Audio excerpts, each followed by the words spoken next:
అనుకున్న పనులు జరగడానికి బ్రహ్మశ్రీ గోరుగుంట్ల సురేష్ బాబు గారిచే వారాహి పాశుపత హోమం. నమస్తే రమ్మగారు. నమస్తే జయ. రమ్మగారు, ఈ నెలలో మనకి ఆషాఢ మాసం మొదలవుతుంది. ఆషాఢం అనగానే సాధారణంగా అంటే ఇప్పుడున్న వాళ్ళకి గుర్తొచ్చేది సేల్. అన్ని డిస్కౌంట్లు, ప్రతి చోట మనం డిస్కౌంట్లు ఎక్కువగా చూస్తూ ఉంటాం. కానీ ఆషాఢ మాసంలో పాటించాల్సిన విధి విధానాలు కూడా కొన్ని ఉంటాయి. కొత్తగా పెళ్ళైన వాళ్ళు గుమ్మాలు దాటకూడదని ఇలాంటివి చెప్తూ ఉంటారు. శుభకార్యాలు జరుపుకోము. ఎలాంటి విధి విధానాలను పాటించాలి రమ్మగారు? సాధారణంగా ఆషాఢంలో ముహూర్తాలు ఉండవు, మూఢాలు వచ్చేస్తూ ఉంటాయి. కానీ ఆషాఢం చెడ్డదని కాదు, ఆ సమయం అట్లాంటిది. అంతేగాని మనం మామూలుగా ఇల్లు మారటాలు, పాలు పొంగించుకోవటాలు అవన్నీ పర్వాలే, వాటికి వచ్చిన ఇబ్బంది. ఇల్లు మారొచ్చారు, ఇల్లు మారటానికి ఏముండదు. కొత్త ఇల్లు అయితే మనం కొత్త ఇంటి నూతన గృహ ప్రవేశాలకి వాటికి పనికిరాదు, ముహూర్తాలు ఉండవు కాబట్టి. ఊరికే మంచి రోజు చూసుకుని పాలు పొంగించుకోవడానికి అంత పెద్ద ఆలోచించాల్సిన పని ఏం లేదు. సింపుల్ విషయానికి పర్వాలేదు, పెద్దవే ఉండవు. ఎందుకంటే మూఢం కూడా వచ్చేస్తుంది కాబట్టి. అవును, ఆషాఢం మనం ఇలా మూఢాలు ఉండి శుభముహూర్తాలు లేవు, శుభకార్యాలు చేయకపోయినా కూడా ఆషాఢంలోనే అత్యద్భుతమైన దక్షిణాయనం మొదలవుతుంది.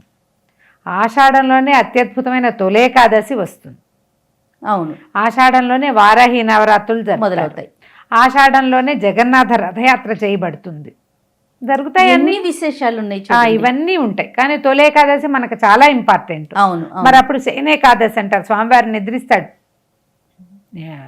ఏమన్నారు, విష్ణుమూర్తి యోగ నిద్రలోకి వెళ్ళే కాలం. తర్వాత ఏమో మన చాతుర్మాస్య దీక్ష తీసుకుంటారు, ఇక్కడి నుంచి మొదలు పెడతారు. ఆషాఢంలోనే అది మొదలు పెడతారు, తొలి ఏకాదశి నుంచి. అయితే ఇప్పుడు ఈ ఆషాఢం ఏంటంటే మనకి వర్షాకాలానికి ముందు. జ్యేష్ఠ ఆషాఢ మాసాలు గ్రీష్మ ఋతువు, శ్రావణ భాద్రపదాలు వర్ష ఋతువు కదా. వర్ష ఋతువుకి ముందు ఓకే, మనకి తెలంగాణ ప్రాంతంలో అమ్మవారికి బోన సమర్పణ చేస్తారు. బోనాలు అమ్మవారికి అన్న నివేదన చేస్తారు. మనకేంటంటే వర్షాకాలానికి ముందు ఇంచుమించుగా మాన్సూన్స్ అవి మొదలైపోతాయి, జబ్బులు వచ్చే రోజులు ఇవి. అవును, జలుబులు దగ్గులు అవి వచ్చేస్తాయి, సీజన్ మారిపోతుంది. సీజనల్గా వచ్చే చాలా రకాల ఇన్ఫెక్షన్స్, స్కిన్ ఇన్ఫెక్షన్స్ కూడా. అందుకని ఏం చేస్తారు, కొన్ని ప్రాంతాల్లో అమ్మవారి నివేదనలు విశేషంగా చేస్తారు. ఇక్కడ బోనాలు సమర్పిస్తాము, బాగా ఎక్కువ విశేషంగా చేస్తారు. తర్వాత వారాహి నవరాత్రులు ఒకటి చేసుకుంటాము. కాబట్టి ఆషాఢం ఏదో అపవిత్ర మాసం అని, అది పనికిరాదని అలా ఏమనుకోకండి. మీరు ఎక్కడికైనా ఊళ్ళు వెళ్ళటానికి, దేవాలయ సందర్శనం చేయడానికి, పిల్లలకు ఒకవేళ వాళ్ళ సమయాలను బట్టి వాళ్ళ బారసాల్లో, అన్నప్రాసనలో ఆషాఢంలో చేయకూడదు అలా మాత్రం లేదు. ఏంటంటే ఆషాఢం మంచిది కాదు అన్న ఒక ధోరణి ఉండటం వల్ల అన్నిటికీ అడుగుతారు నన్ను. నాకు అప్పుడే 10 ప్రశ్నలు ఉన్నాయి. బారసాలు చేసుకోవచ్చా, అన్నప్రాసన చేసుకోవచ్చా, పిల్లాడికి 3వ నెలలో బారసాలు చేయాలి, మీరు ఆషాఢం వదిలేస్తే తర్వాత 4వ నెల వస్తుంది, మళ్ళీ 5 దాకా పనికిరాదు. కాబట్టి ఈ సమయాల్లో ఏమేం చేసుకోవచ్చో అవి చేసుకోవచ్చు. మనం చెయ్యనివి ఏమిటి, గృహప్రవేశము, నూతన గృహప్రవేశము, పెళ్ళిళ్ళు, ఉపనయనాలు అవి కూడా ఇంచుమించుగా ఉండవు. ఇది లెక్క. దీంతో పాటు ఏమిటంటే మనకి ఉత్తరాయణం వెళ్ళిపోయి దక్షిణాయనం మొదలవుతుంది. ఇక్కడ ప్రధానంగా చెప్పుకోవాల్సింది అది. మనకి కాలం 2 విధాలుగా పోతుంది, ఉత్తరాయణ దక్షిణాయన కాలాలు. అంటే ఈ అయనము అంటే ఏ విధంగా దీన్ని లెక్క పెడతారు, సూర్యుడి నడకతోటి చంద్రుడి నడకతోటి మన కాలం నిర్ధారించబడి ఉంటుంది. సూర్యుడి నడకతో డేస్ మారిపోతూ ఉంటాయి. అవును కదా. మనకి తెలుగువారికి అంటే భారతదేశంలో ఈ చంద్రుడి నడకతోటి తిథులు మారుతాయి, నక్షత్ర గమనాల్లో తేడాలు ఉంటాయి. ఇప్పుడు ప్రతి నెల ఓ 15 రోజులు చంద్రుడు ఎక్కుతాడు, 15 రోజులు దిగుతాడు. దాన్ని అమావాస్య పౌర్ణమిగా మనం విభజించుకుంటాం. ఇట్లా మనకి 12 నెలలకి సంవత్సరం పూర్తయితే 6 నెలలు ఒక కాలం, 6 నెలలు ఇంకో కాలంగా చెప్తారు. ఇవి ఉత్తరాయణ దక్షిణాయనాలు. ఇప్పుడు చంద్రుడి నడకతోటి మన నెలలు అన్నీ కూడా చంద్రుడు ఏ నక్షత్రంతో కలిసి ఉంటే ఆ నక్షత్రం పేరు ఆ మాసానికి పెట్టుకుంటాం. చైత్రమాసం అనుకో, చంద్రుడు చిత్తతో కలిసి ఉన్నప్పుడు చైత్రమాసం. అట్లా విశాఖతో కలిసి ఉన్నప్పుడు వైశాఖ మాసం. ఈ లెక్కల్లో ఈ అయనాలు ఎక్కడి నుంచి వచ్చినాయంటే, అయనం అనేది సూర్యుడి నడకతోటి చెప్పబడుతుంది. సూర్యుడు ఇప్పుడు చంద్రుడి నడక ప్రతి నెల కదా, నెల మారుతుందా? ఈ సూర్యుడి నడక సంవత్సరానికి 2 సార్లు మారుతుంది. మామూలుగా మనకి ఏం చేస్తామో చెప్పుకుంటాం, సూర్యుడు తూర్పును ఉదయిస్తాడు, పడమట్ట అస్తమిస్తాడు. ఇది నిర్ధారణ నియమంగా. అయితే ఈ తూర్పుకి ఉదయించి వెళ్ళేటప్పుడు ఆయన తూర్పుకి సరాసరి పోతున్నాడా, అటో ఇటో పక్కకి వెళ్తున్నాడా అనేది లెక్క అన్నమాట. ఉత్తరం వైపుకి వాలి నడిచేటప్పుడు ఉత్తరాయణం. ఉత్తర అయనము, రామాయణము ఉంది సార్, రాముని నడక. ఈ ఉత్తరాయణము అంటే ఉత్తరం వైపుకి నడక. సూర్యుడు ఉత్తరం వైపుకి వెళ్తాడు, డైరెక్ట్గా అటు వెళ్ళిపోడు, వాలి అట్లా ఆ కొన్ని డిగ్రీలు ఉత్తరం వైపుకి వాళ్తాడు.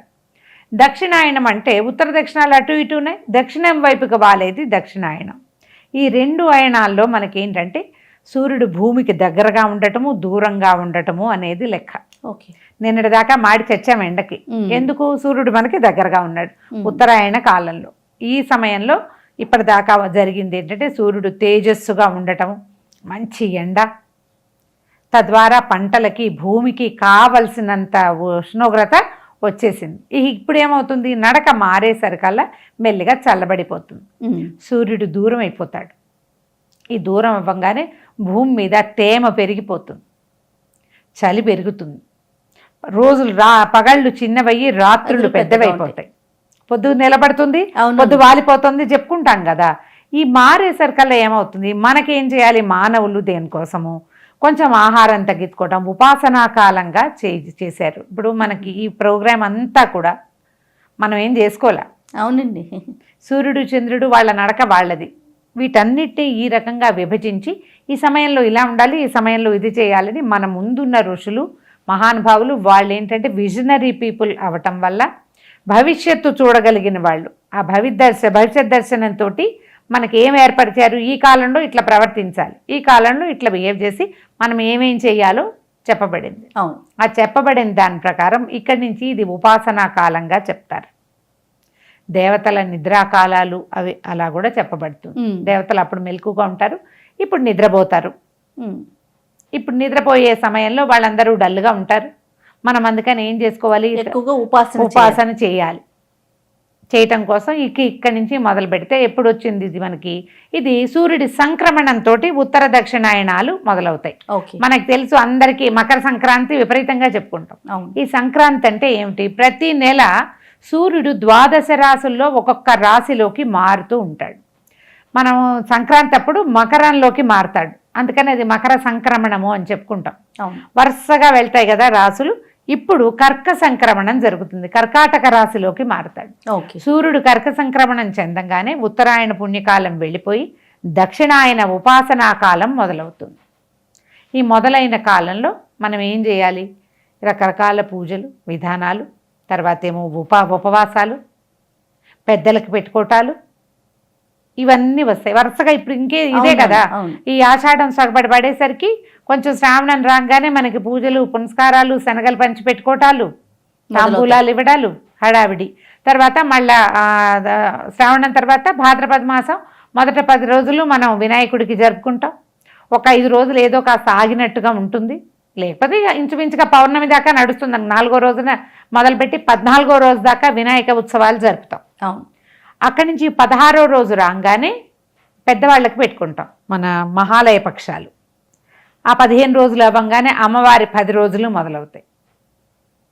ఆ నెల గడిచేసరికల్లా కార్తీకం మొదలైపోతుంది. కార్తీకం అంతా ఉపవాసాలే, అన్నీ ప్రత్యేకంగానే చెప్పబడతాయి. సో ఈ లైన్ అంతా జరుగుతుంది కాబట్టి మనం ఆషాఢాన్ని అపవిత్ర మాసంగా భావించద్దు.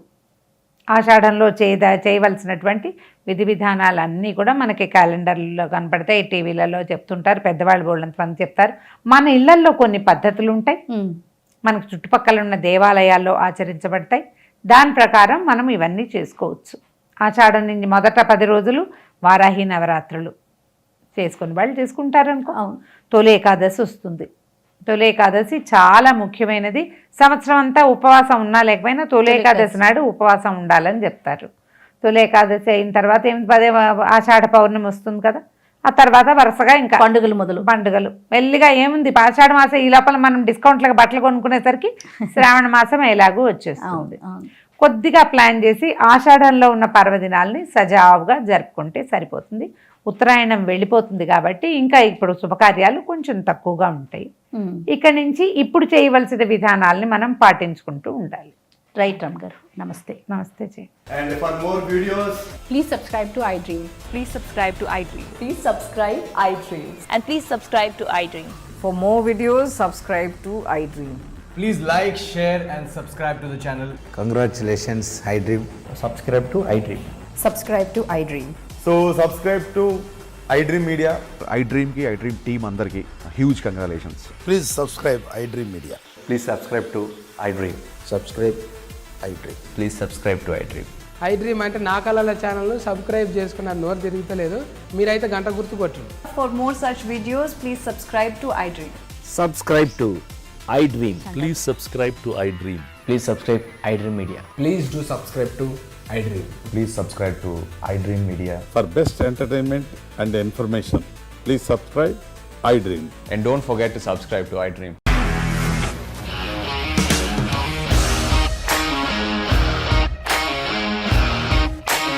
ఇండస్ట్రీలో కమిట్మెంట్ ఇష్యూస్ వస్తే నీకు కూడా వచ్చినట్టు. మార్నింగ్ తీసుకెళ్ళాడంటే కొట్టి పడేశాడు.